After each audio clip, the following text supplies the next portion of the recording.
गुरुर्ब्रह्मा गुरुर्विष्णु गुरुर्देवो महेश्वरः गुरुर्साक्षात् परब्रह्म तस्मै श्री गुरवे। नारायण नारायण नारायण नारायण। 9 मार्च। सफल कौन? आज के पृष्ठ का शीर्षक है सफल कौन। आज के पृष्ठ में महर्षि को एक प्रश्न पूछा गया है, उसका महर्षि उत्तर दे रहे हैं। प्रश्न है, शास्त्रों में लिखा है कि अनीति व दुर्व्यवहार करने वाला कष्ट उठाता है और उसे भगवान सजा देते हैं, परंतु आजकल देखने में आता है कि जो जितनी अधिक अनीति, चोरी, धोखेबाजी करता है वह उतना ही ज़्यादा सफल होता है। तो ईश्वर इसकी सजा उसको क्यों नहीं देते? प्रश्न फिर से सुन लीजिए। प्रश्नकर्ता कहता है, शास्त्रों में लिखा है कि अनीति व दुर्व्यवहार करने वाला कष्ट उठाता है और उसे भगवान सजा देते हैं। तो फिर आजकल गड़बड़ क्यों हो रही है? अनीति और दुर्व्यवहार करने वालों को भगवान को सजा देनी चाहिए, पर प्रश्नकर्ता की दृष्टि में हो क्या रहा है कि वो उतना ही ज़्यादा सफल होता है जितना अधिक अनीति, चोरी, धोखेबाजी करता है। तो प्रश्न इतना ही है कि वो ज़्यादा सफल क्यों हो रहा है? उसको तो सजा मिलनी चाहिए। ईश्वर इसकी सजा उसको क्यों नहीं देते? परम पूज्य महर्षि का उत्तर जो है वो तो हम पढ़ेंगे।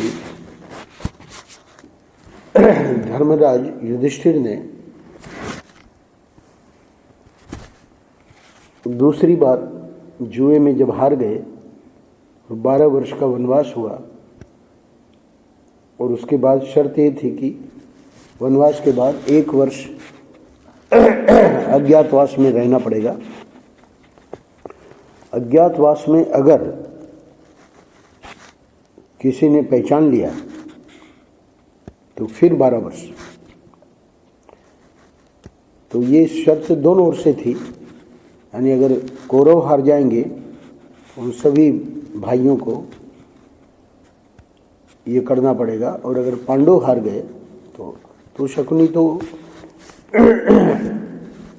कपट से खेल रहा था, तो इसलिए ये लोग हार गए और वनवास में बड़ा कष्ट था।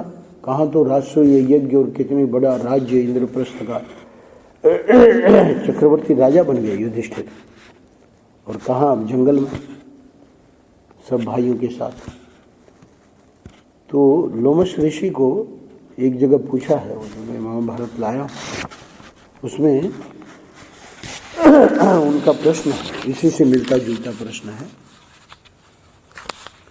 प्रश्न में युधिष्ठिर जी अपने बारे में बताते हैं और दुर्योधन के बारे में बताते हैं। क्या कहते हैं? वो कहते हैं कि हे देवर्षि प्रवर लोमश, मेरी समझ से मैं अपने को सात्विक गुणों से हीन नहीं मानता। यानी सात्विक करता 2-3 दिन पहले हम लोगों ने किया, तो वो तो सात्विक गुणों से युक्त है युधिष्ठिर जी।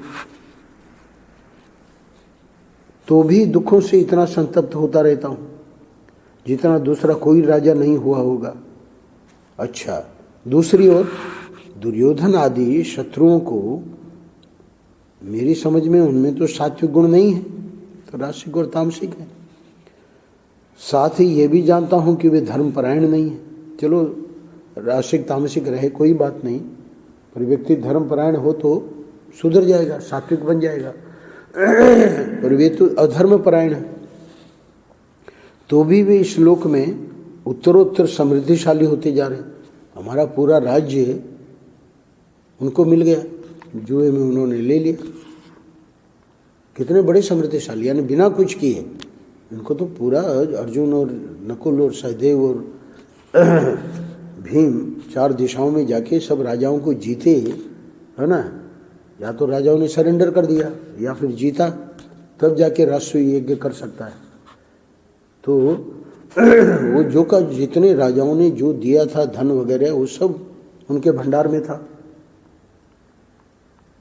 राष्ट्रीय यज्ञ जब हुआ था तो दुर्योधन वहाँ था, तो उसको तो पता था कि कितना, यानी ऊँट के ऊँट, हाथी के हाथी लदे हुए, रत्न और क्या क्या दुनिया भर का सोना, और राजा लोग आते थे और अभी समय नहीं है, अभी खड़े रहो बाहर, ये स्थिति थी। और वो पूरा का पूरा इनको बिना कुछ किए मिल गया। तो समृद्धिशाली तो कौन हुए? दुर्योधन हो गया। तो इसका क्या कारण है? जैसे इसका प्रश्न है कि सफल तो ये लोग बदमाश लोग देखे जा रहे हैं। तो लोमश ऋषि जी ने भी जो उत्तर दिया है बहुत ही सुंदर है। हे राजन, हे कुंती नंदन, अधर्म में रुचि रखने वाले लोग यदि अधर्म के द्वारा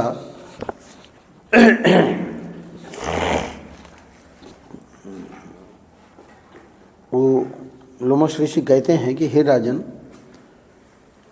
अधर्म में रुचि रखने वाले लोग यदि उस अधर्म द्वारा बढ़ रहे हों तो इसके लिए तुम्हें किसी प्रकार का दुख नहीं मानना चाहिए। यानी ये तुम्हारा जो प्रश्न है ना, तो तुम संतप्त हो रहे हो कि तुम्हारे जैसा दुखी राजा कोई नहीं है, तो इस कारण से तुमको दुखी नहीं होना चाहिए कि दुर्योधन जो है वो इतना समृद्धिशाली हो गया। क्यों नहीं मानना चाहिए? पहले अधर्म द्वारा मनुष्य बढ़ सकता है, फिर अपने मनोनुकूल सुख संपत्ति रूप अभ्युदय का अर्थ होता है लौकिक उन्नति देख सकता है। तत्पश्चात वह शत्रुओं पर विजय पा सकता है, तो उसकी समृद्धि हो रही है। अंतिम वाक्य क्या है? अंत में जड़ मूल सहित नष्ट हो जाता है। तो ये जो समृद्धि दिखाई दे रही है इस समय भी, कलयुग में भी, जितने नेताओं की, बदमाश लोगों की, उसका परिणाम क्या है? अंत में जड़ मूल सहित नष्ट हो जाते हैं। अगर वो अधर्म परायण है तो, धर्म परायण है तो कोई बात नहीं। आप ये जो बता रहे हैं इसमें प्रमाण क्या है? तो लोमश ऋषि जी की आयु बहुत लंबी थी। जब ब्रह्मा जी की आयु सबसे बड़ी मानी जाती है, तो ब्रह्मा जी की आयु जब पूरी हो जाती थी तो उनका एक लोम गिर जाता था। रोमा होता है, एक रोमा गिरता था। इतनी लंबी आयु लोमश ऋषि जी। इसलिए वो कहते हैं कि मैंने दैत्यों और दानवों को अधर्म के द्वारा बढ़ते और पुनः नष्ट होते भी देखा है, अपनी आंखों से देखा है। हे प्रभु, पहले देवयुग में ही मैंने यह सब अपनी आंखों देखा है। देवयुग यानी सतयुग में देवताओं ने धर्म के प्रति अनुराग किया और असुरों ने उसका परित्याग कर दिया। रावण जो था वो अधर्मपरायण था, सीता जी को हर ले गया और क्या क्या करता था, दुनिया भर का उत्पात। और बाकी देवता लोग क्या थे? धर्मपरायण थे। तो देवताओं ने स्नान के लिए तीर्थों में प्रवेश किया, परंतु असुर उनमें नहीं गए। अधर्म जनित घमंड, दर्प असुरों में पहले से ही समा गया था। घमंड से मान हुआ, है ना, और मान से क्रोध उत्पन्न हुआ, क्रोध से निर्लज्जता आई, निर्लज्जता से उनके सदाचार को निर्लज्जता ने नष्ट कर दिया। तो लोमश ऋषि जी ने बताया कि अंत में जड़ मूल सहित नष्ट हो जाता है। ये बात बहुत महत्वपूर्ण है। यहाँ भी देखेंगे महाभारत युद्ध में कौरव एक भी 100 भाइयों में से एक भी नहीं बचा, सब के सब मारे गए। तो परम पूज्य महाराज से प्रश्न का उत्तर दे रहे हैं कि भाई मेरे, जिसको तुम सफलता कहते हो, हमारी दृष्टि में वह कोई सफलता ही नहीं है। भाई तुम सफलता किसको कह रहे हो कि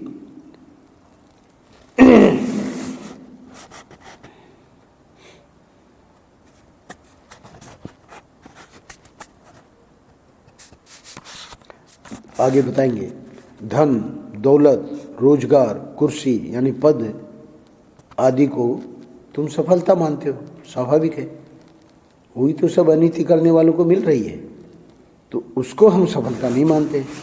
आप क्यों नहीं मानते? भाई वो तो सफल है ही है। कारण बता रहे हैं, जिसके हृदय में सुख शांति हो उसके जीवन को सफल कहो तो हम मानने को तैयार हैं। यानी तुमने जो सफलता की कसौटी बना रखी है कि धन दौलत पद वगैरह, तो ये सब तो सफलता की कसौटी नहीं है। हमारी दृष्टि में तो सफलता की कसौटी सुख और शांति हो जीवन में। तो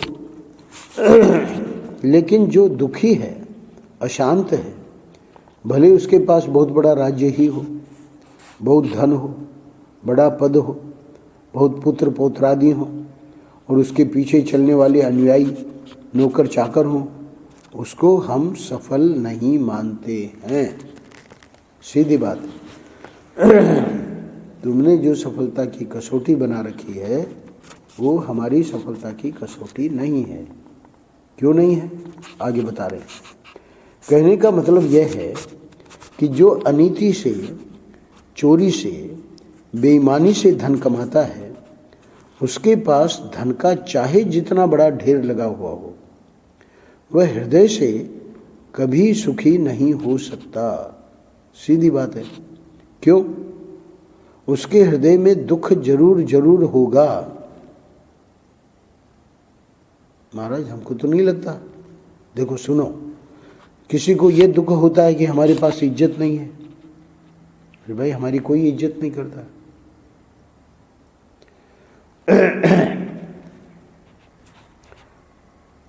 चलो कल्पना करो कि इज्जत भी हो रही है, तो किसी को ये दुख होता है कि हमारे पास अमुक अमुक चीज़ नहीं है।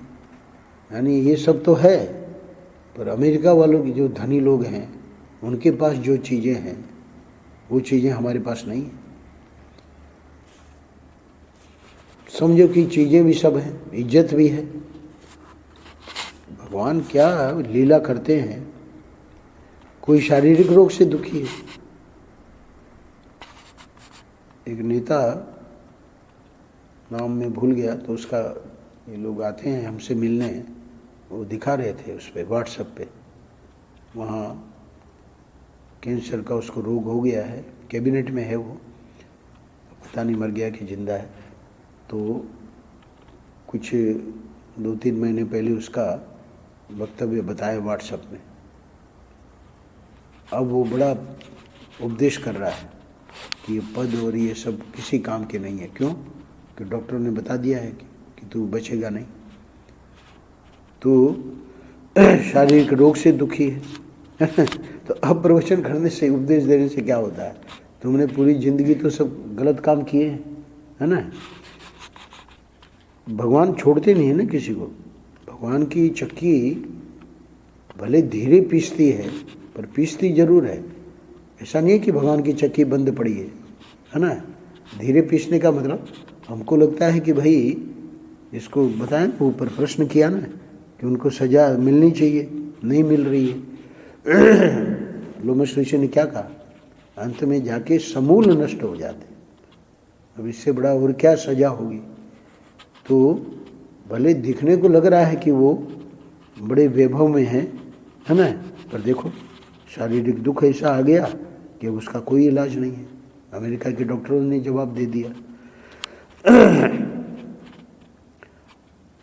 तो इसलिए महर्षि कह रहे हैं कि आप भले ही, आप यानी प्रश्नकर्ता, भले ही धन दौलत रोजगार कुर्सी आदि को सफलता मानते हो, है ना, सफलता मानता हो, हम तो इनको सफलता मानते नहीं हैं। सीधी बात है ना। तुम्हारे प्रश्न में कोई दम नहीं है, क्योंकि तुमने सफलता की कसौटी बिल्कुल अनात्मा पदार्थों को बना रखी है। ये तो सब माया के पदार्थ हैं, ये तो किसी के पास रहेंगे नहीं, है ना।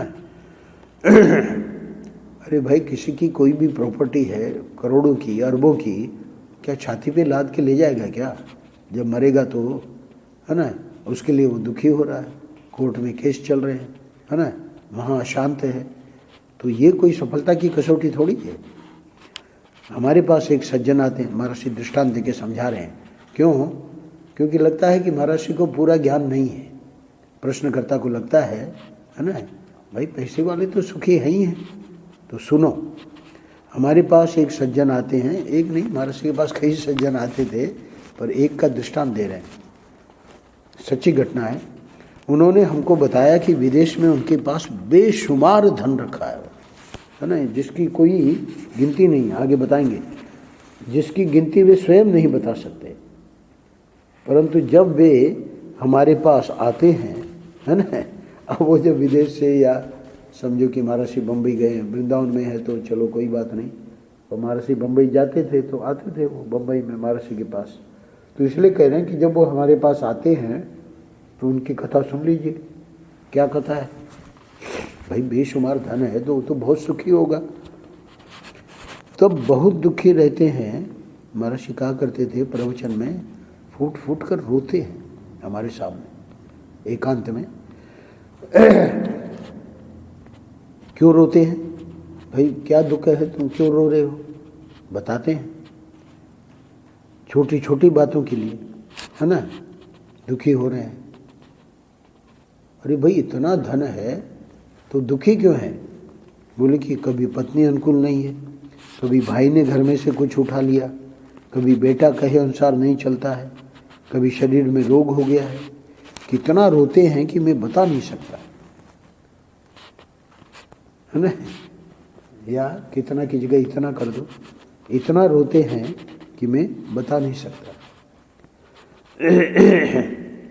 तो इस प्रकार आज का जो प्रसंग है उसमें ज़्यादा व्याख्या की जरूरत नहीं है।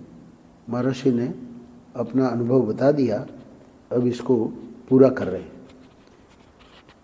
असल में सफलता बाहरी आडंबर से नहीं होती है। जिसके हृदय में सुख है, शांति है, वही पुण्यात्मा है एवं सफल है। सीधी बात है। तो इसीलिए युधिष्ठिर को कहा लोमश ऋषि ने, आगे भी मैंने अभी पूरा नहीं पढ़ा है, एक अध्याय है, तो उस अध्याय का कुछ अंश आप लोगों को सुनाया। तो उसमें कहा है कि तुम जो है तीर्थ यात्रा कर रहे हो और तुम्हारा निश्चित रूप से तुमको तुम्हारा राज्य फिर से मिलेगा, है ना। तो असल में सफलता बाहरी आडंबर से नहीं होती है। तो ये क्या है बाहरी आडंबर? ये जो बदमाशों का, तो देखिए शादी वादी में जो पैसे वाले हैं कितना खर्च करते हैं, और अब तो ये सब कथा वथा में भी करोड़ों खर्च करते हैं, पंडाल वगैरह बनाने में, आदि आदि, जिनके पास पैसा है। तो ये आडंबर है, इसमें कोई